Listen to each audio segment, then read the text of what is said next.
On April 30th, the Trump Organization, which Donald Trump still owns, unveiled plans to build an 80-story Trump Tower in Dubai.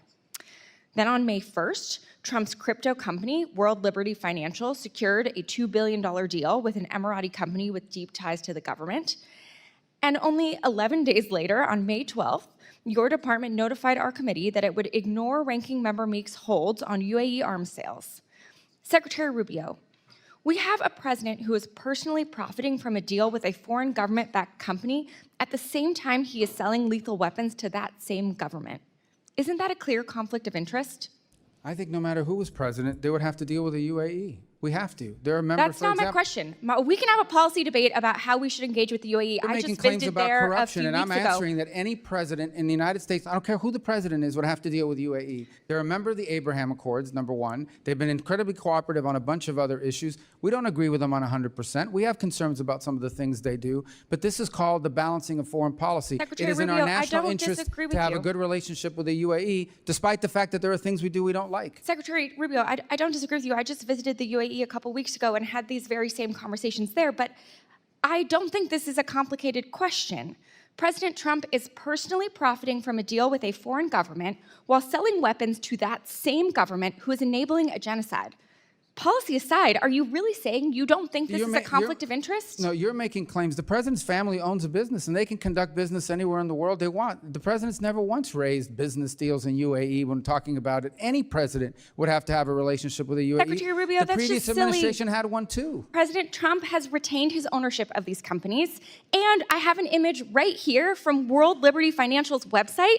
So the idea that President Trump is not the face of the brand of this company on top from benefiting from them, and it literally says on the website that Mr. Trump and his family members own a 60% stake in this company, that's silly. So we can talk about the policy merits. That's not what I'm asking you. I'm asking you a very simple question.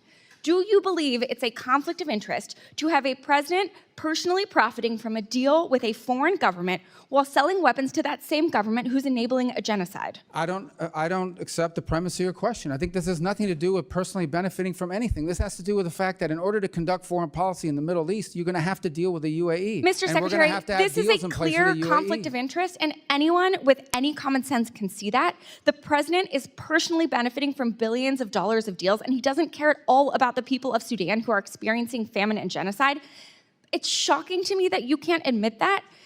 It's clear that you seem more concerned about staying in Trump's good graces than sticking up for human rights and American values that you once were a champion for. With that, I'm going to yield the remainder of my time to Representative Olszewski. Well, you make these claims about staying in good graces. You accuse people of being corrupt. Reclaiming my time, Mr. Chairman. So, Mr. Nassios, again, would you consider yourself liberal or woke in any way?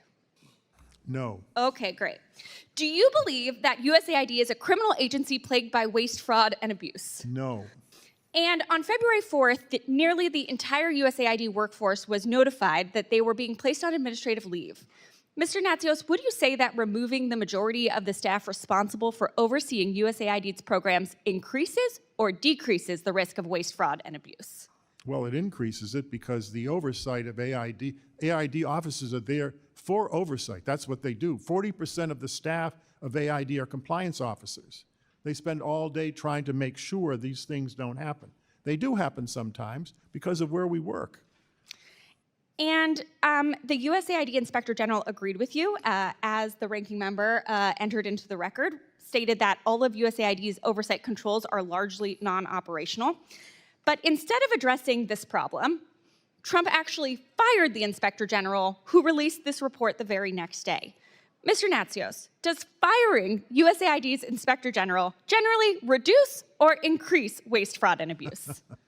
Well, Congresswoman, I'm trying to stay out of the vitriol here, but the Inspector General is there to investigate abuse. And let me tell you how it works. People think that they watch us and then they find this stuff and then they arrest us and all. That's not how it works. The 80% of the investigations done by AID are initiated by AID compliance officers who call the IG and say there's a problem you need to come in here and fix it. This is a radical infringement on State Department employees' freedom of speech and expression. I rise in support of my amendment that prohibits the use of gender pronouns on professional identity elements at the Department of State, including business cards, email signatures.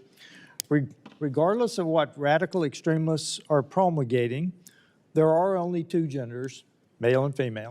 Turning from foundational values would be fatal to our republic. Foundations such as, so God created man in his own image, in the image of God he created them, male and female he created them.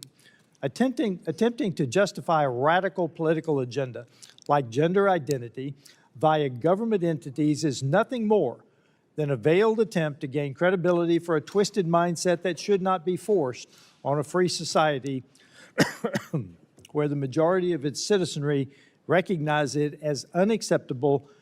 Men cannot be women, women cannot be men. If we truly care about our fellow countrymen, we must tell the truth. Denying individuals the ability to accurately reflect their preferred pronouns and avoid the stigma and embarrassment associated with being misgendered in a professional setting. Heaven forbid people know who they're communicating with over email when face-to-face conversations aren't possible. We'll let the Taylors and Shannons and Lindsays of the world and anyone else go misgendered for the sake of my Republican colleagues' feelings. Not to mention, I don't know how someone putting their pronouns in their email signature has anything to do with what happens to trans kids in this country and all of the misinformation that you just espoused about what gender-affirming care really is. So frankly, this amendment is an embarrassing use of this committee's time when we have so many other pressing issues to address. I'm ashamed we're even having to talk about it. I hope all of my colleagues vote against this, and I yield back. Do any other members seek recognition? Representative Meeks. I am, absolutely baffled by this amendment. I've been hearing recently about freedom of speech. You're talking about a violation of freedom of speech. I mean, it seems to me that you're saying, well, the only freedom to speak is if you speak what I tell you to speak. That's not the meaning or definition of freedom of speech. And freedom of speech is supposed to be, as I've heard from some of my Republican colleagues, you have a right to say it whether you agree with it or not. That's what America's all about. In other countries, you cannot. So this is a question of what's in our Constitution about freedom of speech. This takes away. This does not allow. This basically says, if I say it's freedom of speech, it's freedom of speech as long as it's something that I approve of or I like. But if someone else wants to say what their, what their surnames are, or their identity or elements, of what their beliefs are, oh, you can't do that, except if it's an issue that I agree upon. So I agree with the gentle lady from California. Waste of time, and I'm glad it's late at night, so I hope no one else hears that we are debating this issue in this committee at a serious, on a serious debate. So I yield back the balance of my time. Vote no. Representative yields back. Do any other members seek recognition? Representative Self. I will repeat something that I think has been said about Jimmy Kimmel recently. He's free to speak, just not in an official capacity on a TV program. What about uniforms? Are people free not to wear uniforms in the military? Is that freedom of speech? Or as a driver of something else, freedom of speech, you're free to speak. But I'm talking about official documents here, State Department documents, in any capacity. This is what we want from our nation in an official capacity, and I yield back. Do any other members seek recognition? I will recognize myself. I do rise in support of this amendment. This was labeled as an unserious amendment by some of my colleagues. It's a very serious conversation. I don't think it's a conversation to be laughed at, but I think it's serious as to the professionalism of individuals. My colleague brought up a perfect point about the military uniform of somebody. It's not appropriate to say, on the official letterhead, the official documentation, the official email signature block, the whatever it might be, that individuals working for the United States government will be permitted to label themselves as something that they're not. You're not kitten this or bear that, or you're Mr., you're Mrs., you are your gender, you on official government documentation. That is a very serious conversation. And I don't laugh at that conversation. I think it is a very serious point, as again, to the professionalism of those that will be working in any of our government institutions. We oversee the United States Department of State, and that's where we are having this conversation right now. But in that is the end of my comments. Do any other members seek recognition? You haven't requested any time. You're certainly welcome to request time. Yeah. You, gentleman is recognized.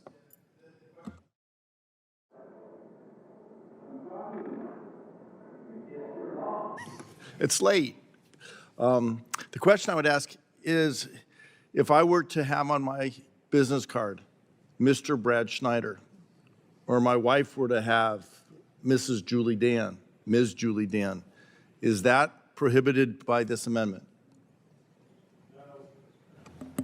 If you're asking me, anybody misrepresenting what they are Well, should be an issue for the professionalism of what is being represented on any letterhead of a member of the Department of State. This says if you are misrepresenting what you are, would be my answer. Unless I'm looking at the wrong one, I have what's on the screen. It says prohibit the use of gender pronouns on business cards, email signatures, or any other professional identity element.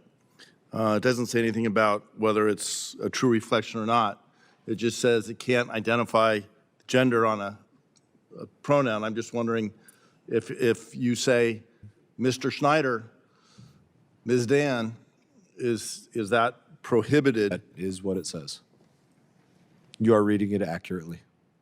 Okay, that it would be prohibited to have the Mr. or Ms. on there. Question for the sponsor. I believe are you referencing to say he, she, they as a pronoun? I'm reading this as a gender pronoun, and I'll qualify. I'm an engineer, so particles of English may be beyond me, my full understanding.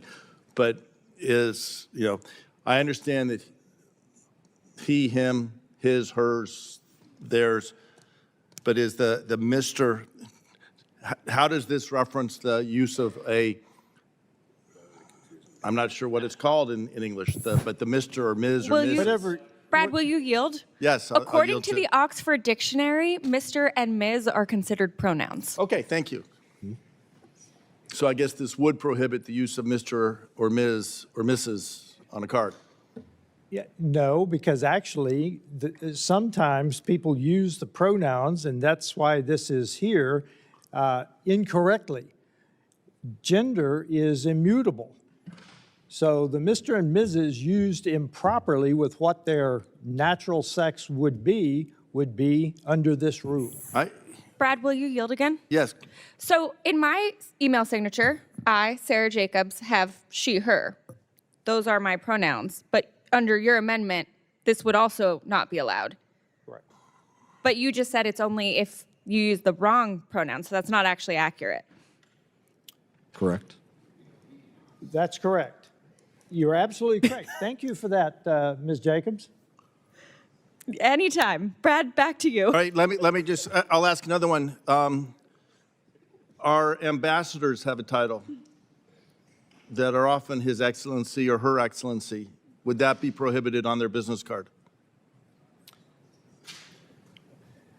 It would not be. This is. I guess I might be reading the wrong. This says the Secretary of State shall prohibit the use of gender pronouns on business cards, email signatures, or any other professional identity elements across the Department of State by employees, contractors, and other officials of the State Department. That would clearly prohibit the use of Mr. or Ms. or Mrs. It would prohibit the use of His Excellency if we had someone from working for us who has another title. It seems to be someone said earlier, I was not here, that this is unserious. Maybe unserious is not the fair term, but not fully considered or thought out, I think would be appropriate. And I think this amendment is going to cause a whole lot of problems across the State Department. I yield back. I think you're rightfully stating something. I believe this is a serious conversation, as I opened up in my remarks, and I believe it is something worth examining and getting correct. Undoubtedly, there would be great argument between both sides, but my request for the author of it would be to withdraw this amendment and work to have it crafted in a more examined way. Are you sorry, Representative Perry is recognized. Thank you, Mr. Chairman. I yield my time to the gentleman from Texas. Yeah, Mr. Chairman, I believe that those are referred to, everything that we're talking about, Mr., Mrs., Her Excellency, Her Majesty, His Majesty, are honorifics, not pronouns. So I think there is a distinction there. I am happy to withdraw this amendment, though, so that we can consider it. But this is absolutely serious. This is absolutely something that the State Department ought to do in keeping with the move toward doing away with all of this this issue. Again, I agree with you. It's a very serious issue as it, again, one example given, as it relates to what's on a military uniform, your nameplate, a host of, I think it is a very serious conversation that has ripples across a number of different agencies when had appropriately and thoughtfully. And so you ask unanimous consent to withdraw? I did. Without objection, so ordered. I'm not normally a member of this committee, but I could not sit idly by while Republicans attack the transgender community for the millionth time. And look, there are real, well-intentioned questions and policy decisions that need to be made around trans issues. I understand that. For a lot of people, these issues are new. It can feel intimidating to talk about them, scary to ask questions. We need to be having dialogue. But that's not what we're doing today in this hearing. This hearing is a waste of time and neglects to provide actual oversight of the ways the Trump administration is dismantling our government and hurting women and girls. Madam Chairwoman, would it be accurate to say that you believe no one should receive gender-affirming care? I believe that no minors should receive gender-affirming care, sex changes, mutilating their body. Okay. They can't vote. They should can't receive get a gender-affirming tattoo. care? They can't drive a car. Okay, they thank can't you. join the military. Thank you. I ask this because many people believe that Botox, filler, boob jobs are all gender-affirming care, and I know many of my colleagues, probably on both sides of the aisle, have partaken in this gender-affirming care. But okay, let's take this committee at its word that this hearing is about protecting women and girls. Ms. Goss-Graves, the Department of Education's Office of Civil Rights is the primary entity that investigates discrimination against women and girls in sports, in school. Is that correct? That's correct. That protects women and girls against sexual assault, whether in sports or elsewhere. Is that correct? That's correct. All right. Well, then would you say that getting rid of the Department of Education's Office of Civil Rights would hurt women and girls? For sure. As did the cuts to the Office for Civil Rights, the group that actually responds to Title IX complaints. That's exactly right, which is why I find it so interesting that the Trump administration has already closed more than half of the offices of the Office of Civil Rights in the Department of Education, including an office in California that is in the middle of an active discrimination investigation. You would think if we were concerned about protecting women playing sports and protecting their Title IX rights that we would want to be actually looking into why we're closing these offices, not what we're doing right now. For the record, for folks watching, this is also the office that investigates anti-Semitism, incidents of anti-Semitism on college campuses. So remember that when my colleagues try and tell you that they're standing up for Jewish students. But I have a theory. I think we're probably talking about this issue instead of what the Trump administration is actually doing because my colleagues don't want to talk about, for instance, the 99,301 people who are at risk of losing their Medicaid in Nancy Mace's district, or the 54,466 people who are at risk of losing their Medicaid in Brandon Gill's district, or the 69,698 people who are at risk of losing their Medicaid in Pat Fallon's district, or the 263,276 people at risk of losing their Medicaid in Eli Crane's district, or the 235,530 people at risk of losing their Medicaid in Chairman Comer's office, or the 155,530 people at risk of losing their Medicaid in the Chairwoman Marjorie Taylor Greene's office, or the 1.7 million people statewide in Georgia who are at risk of losing their Medicaid, or the 320,818 students who rely on school lunch in Georgia in order to get their food who are at risk of losing that.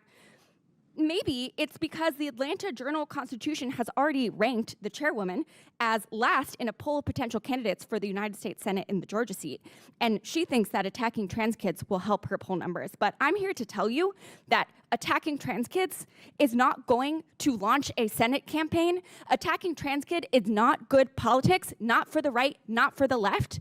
The American people did not say that they hate trans kids and they hate trans people in this last election. What they said is that they want us to take care of them. They are mad that someone else is getting surgery paid for when they are drowning in medical debt. They are mad that someone else is getting housing paid for when they can barely afford rent.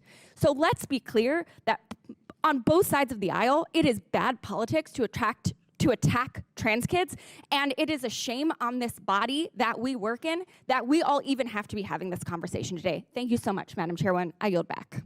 The gentlelady yields. I now recognize Mr. Gill from Texas.